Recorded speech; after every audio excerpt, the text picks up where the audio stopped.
Welcome back. You're watching Easterfest TV live on your Saturday afternoon. I've got Mark and Pete from Sanctus Reel with me. Thank you so much for joining us, boys. Yeah, Thank you for having us. Thanks for having us. And welcome to Australia. This is your second time at Easterfest, isn't it? What drew you back to Easterfest here in Toowoomba?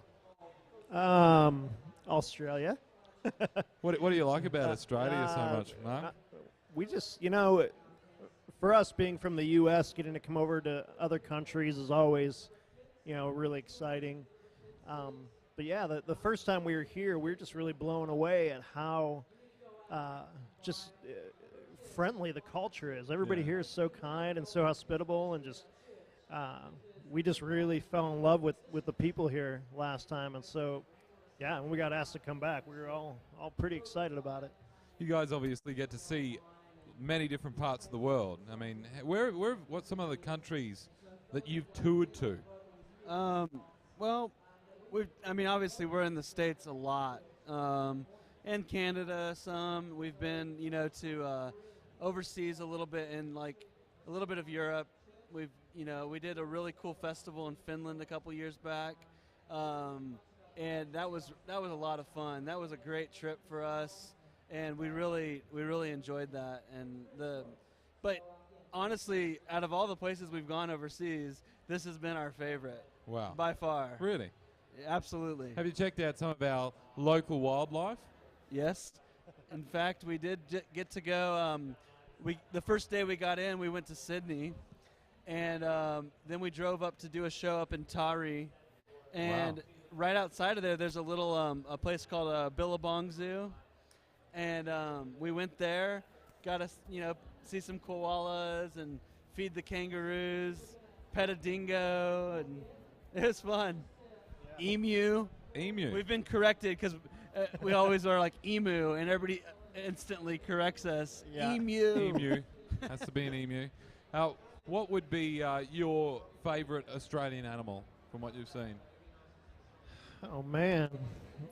Because we've got a lot of Australian animals that are obviously a little bit quirky, a little bit different. Yeah. I don't know. I think for myself, I really fell in love with those wallabies, getting to feed them at that zoo. It was like, in the States, we have petting zoos, but it's usually like a billy goat or something. And to get to pet and feed an animal that's actually cute was a lot of fun. I loved the dingo. The dingo. Yeah, I thought it was so cool. I was like, man, it looks like a dog, but I like dogs, so I thought I'd like to have a dingo. Yeah. I have never seen a dingo up close, in the wild, but there's certain parts of Australia where you can go and they'll actually come up to you, and it's pretty full on. An island off the coast of Australia called Fraser. You'll have to visit there sometime. Tell us a bit about what's going on with the band at the moment. You are obviously very busy at the moment. Are you guys recording? You're touring? What's the agenda at the moment? Yeah. Well, the latest thing is our new record came out at the beginning of February. The record's called Run, and that's out in stores everywhere. So we, obviously, would encourage everybody to go check that out. But also, we're out on a tour right now called the Promises Tour in support of the record. Back in the States. We actually did the first half of the tour, first leg of it, right before we came here. We took a break from the tour to come here to Australia to be with all you lovely people. And when we get back, we'll do the second half of that tour. But we're having a blast out there on the road, touring all over the U.S. For this tour. We have a few really great artists with us. A female vocalist named J.J. Heller is out with us. And a couple of newer artists, Bread of Stone and Unspoken. And so, really incredible artists, and the tour is going great. Awesome. Having fun. What's it like touring? Do you guys have your own bus? I know in the video Lead Me, you're in a tour bus traveling around. Was that shot while you're touring? How did you guys do that? Was that? It's kind of funny that you bring that up, because that was our bus. We own that bus. And it was cool that we used it for the video. Our director just wanted to get a shot of road life, so we shot some footage of our bus. And this past summer, we were coming home from a show in the middle of the night, and all of a sudden the bus pulled over really fast, and our driver came running back, started ripping our curtains open, and said, "Get off the bus, it's on fire." Are you serious? And we all got off the bus, and we stood and watched our bus burn to the ground. And Wow. so that bus that's in the Lead Me video doesn't exist It's anymore. gone to bus heaven.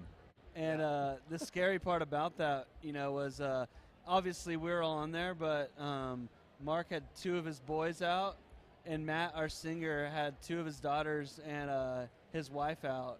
And so we had kids on the bus. So it was a really scary experience. And it's been, it shook us up pretty good. We were all fine, nobody got hurt. But now we're kind of actually, kind of in the process of buying another bus. But Okay. Well, that's incredible. And on these buses, obviously, you're able to live on them. You're on the road for a long time. How long are your tours? Well, the current tour that we're on now, we just did 20 dates, and then we're going to do another, I think it's another 16 dates or something like that. So typically we'll do like a major tour in the spring and a major tour in the fall. They usually be roughly 30 to 40 cities. Wow. So. And what do you find? I know with touring you'd get pretty worn down as you go. What do you do to keep putting on a good show night after night? Because it must feel like you literally have to look on the back of your guitar to remember where you are, because you are in so many different places in a short period of time. Yeah, I think it's the key to it is being really intentional about how you live on the road. You just gotta. At some point, you learn that you're not invincible, and you really have to take care of yourself. Just trying to go to bed at a decent time and just eating right on the road and getting some exercise. Finding the local coffee shop and getting caffeined up and keep on going. Have you found a good coffee shop in Toowoomba? Backstage is a pretty good one. We're They getting treated treat pretty you well in the back green there. room. Yeah, they're making us whatever coffee drinks we want. It's pretty awesome. Here's the thing, in the States, coffee is really big, but in a different way. Espresso is just standard here. Everybody's got a nice machine. They're pulling shots and making, coffee that way. In the States, it's really the past few years, coffee's really gotten really big, but it's different. It's more, people doing different methods of pour over coffee and stuff like that. It's not necessarily like the espresso thing. Right. And it's always a little scary to go to a coffee shop because it might look good, but then it might taste terrible. But here we found that everybody does pretty good at coffee. Okay. Yeah. I haven't really had a bad coffee over here. I've been told by my uncle who lives overseas that the best coffee he's ever had was in Australia. I don't know how. Big call. That doesn't controversial call. Doesn't surprise me. Hey, we've got some of your band members. Yeah. over Yeah, here. Maybe I see We've 'em. got to get them up Maybe on get stage. Chris to at some come up point. here. Is Matt around as well? It'd be good to get the whole crew up here at some Yeah. point. Is Matt around? I don't know where Is Matt went. Would Matt be around somewhere? Be good to get the boys together. Maybe we can get Matt over. Oh, I see Matt. I see him. I'm sure he's chatting with somebody. He's Maybe, Ah. maybe say Matt Hammett on your mic. Matt Hammett. Matt Hammett. Nope.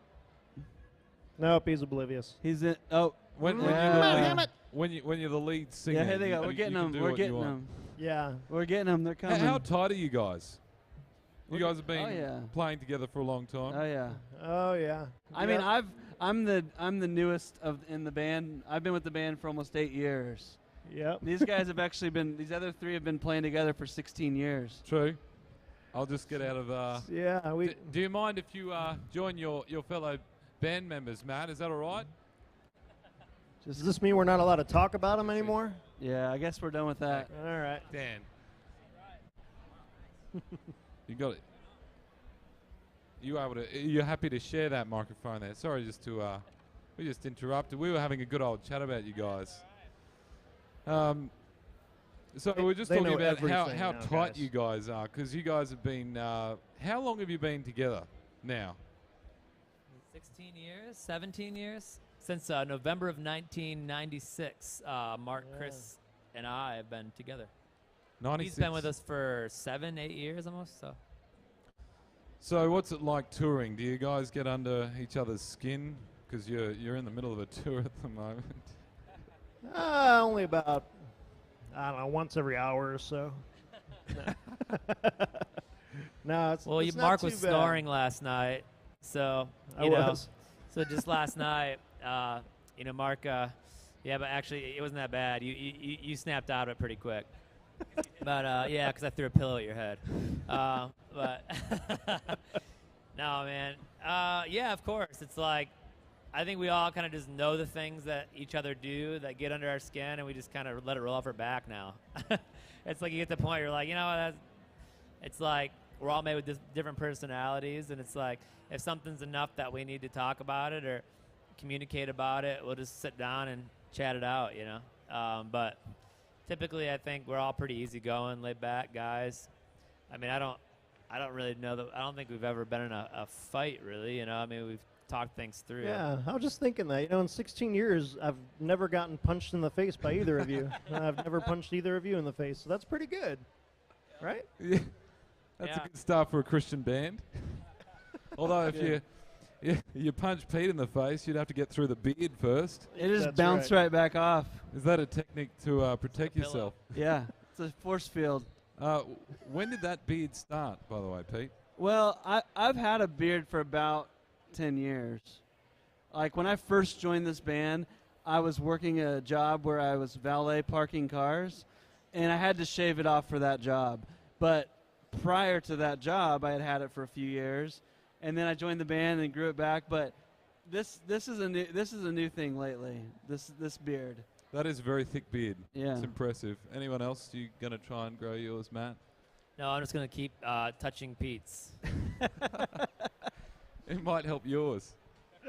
Matt, can you tell us a little bit about where the mission of this band is? Because I guess you shared a little bit last night while you were on stage about the word Sanctus. And the name of your band actually has a lot to do with where you guys are going and where you guys are at. Yeah, we started the band, and Mark came to us with the Latin word Sanctus, which we all thought was Sanctus, which we still say Sanctus. But yeah, it means hymn of praise. And I think we all knew, like right away, like yeah, we love that. That's what we want to be, is a hymn of praise. And we made different kind of music throughout the year. I mean, we were almost like a punk pop kind of band when we first started, and that's kind of we've grown musically. We've gone through different seasons and cycles of sounds, and we're kind of still at times feels like we're learning who we are sometimes, even musically as a band, and where we're going. But the one common mission and goal is that everything that we do really glorify the Lord and lift up Christ. I think all of us would hope that our songs would be able to just draw believers closer to Christ. And for people who hear our songs who don't know Christ, that they would be drawn to him for the first time, And so that remains the thing that keeps us together, keeps us going, through all the adversity we've been through. You've obviously got a new album out. I know the song Lead Me was very, very popular. What were some of the testimonies? Can you share with us some of the stories of people that got in contact with you guys when that song came out? Because I'm sure it's had an impact on so many people's lives. There's more stories from that song than I could possibly even remember. It's we've had multiple couples tell us that they were actually divorced, and that one or both of them heard "Leave Me," and that it sparked something in their hearts that ultimately caused them to get back together and restore their marriages. It is like I can't even fathom that a 4-minute song could do that. I mean, still I can't I'm even telling you the story, and I can't fathom that really has happened because of a song, or that God used a song that way. Really interesting story that I guess I never would have expected to hear is that one woman told us that she actually was walking out the back door of her house to meet a man that wasn't her husband, and they had planned to go to a hotel, and Lead Me came on the radio in her house, and God, just the Holy Spirit just was so heavy on her and convicted her that she shut the door, she fell to her knees, repented, told her husband what she had planned to do, worked through it. God restored their marriage. She never talked to this guy ever again. That literally God used that song at that time coming on the radio to touch her heart and restore her marriage in that way. I mean,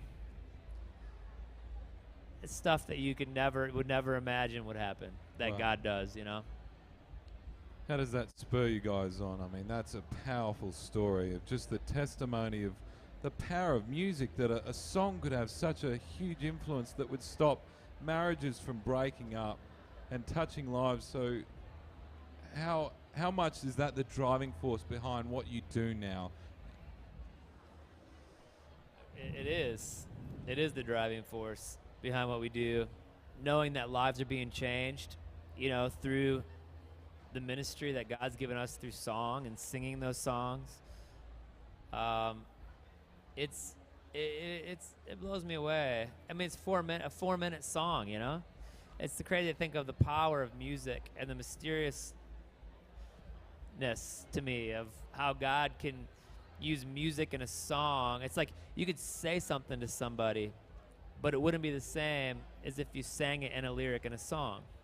Somehow that music is the gateway, opens the gate, you know, to somebody's heart to hear something that they may not otherwise hear.